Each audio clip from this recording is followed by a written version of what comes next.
Ladies and gentlemen, dear Taiwanese citizens and friends, colleagues from across Asia and the world, this is democracy in action.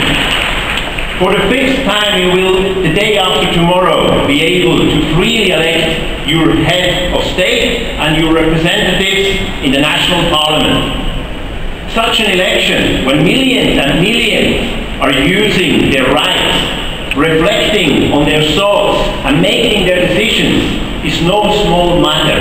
It's a historic achievement and a foundation to build upon. Democracy means people power. There can be no democracy with free elections, but free elections alone are not the same as democracy, people power.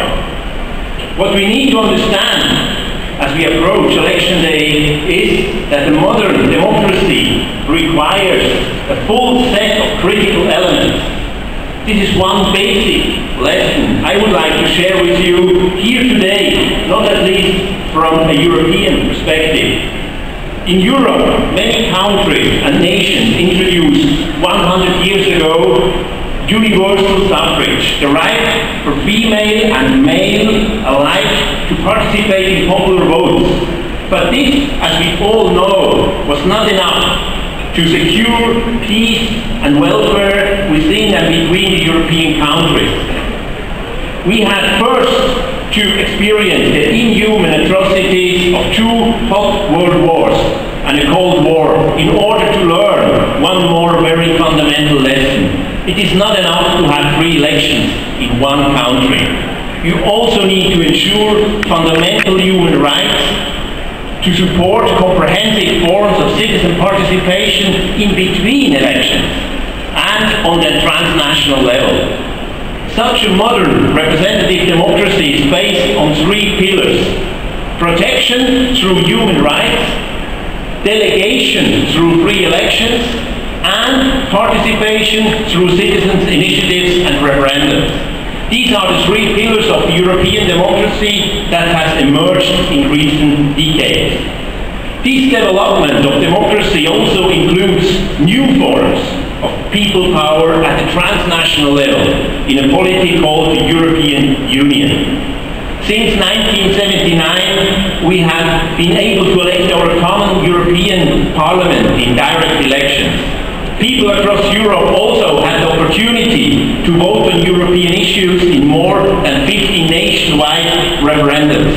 And now, beginning on April 1 of this year, in exactly 80 days from today, the citizens of Europe will receive the same right as the majority of the European Parliament and the Member States, namely the right to propose new European legislation. Through the new European Citizen Initiative, we, the citizens, by collecting signatures to proposals from 1 million people from at least 7 countries, will be able to set the transnational agenda. All this sounds great, but it's also challenging. The world is developing very fast, and the economic interests have developed faster than everything else. As a result, we are seeing the privatization of democracies by big money and special interests. Or in other words, 1% of the world population seems to have more political power and more economic muscle than the rest of us, the 99% together. In the Arab world, in Moscow, on Wall Street, people are protesting against this dangerous development. And this is right. But it's not enough to protest, to accuse, to refuse. We need also to act, to propose, and to innovate. We need a lot of work, clear demands, and the courage to further democratize our democracies. One such clear demand is the demand for not only legally free, but also practically fair elections, which you, dear friends, in this impressive gathering here in this hall, and with you, millions of Taiwanese have the right and the duty to demand, now and in the future. In my home country, Sweden, and across Europe, we try to advance our democracy by, for example, introducing the European Citizen Initiative, the world's first transnational direct democratic tool with digital circulation of signatures.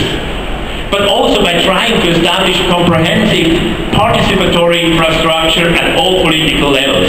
Ladies and gentlemen, dear Taiwanese compatriots of the world, this country is clearly at the forefront when it comes to democratizing democracy.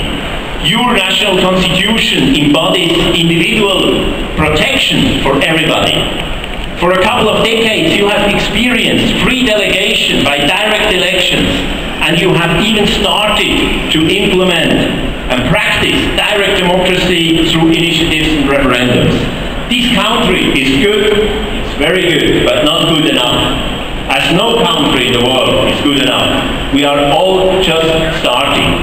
I wish you, from my heart, a very successful, free and fair democratic election this Saturday. May the winner not be a candidate or a party, but you, the people. Thank you very much.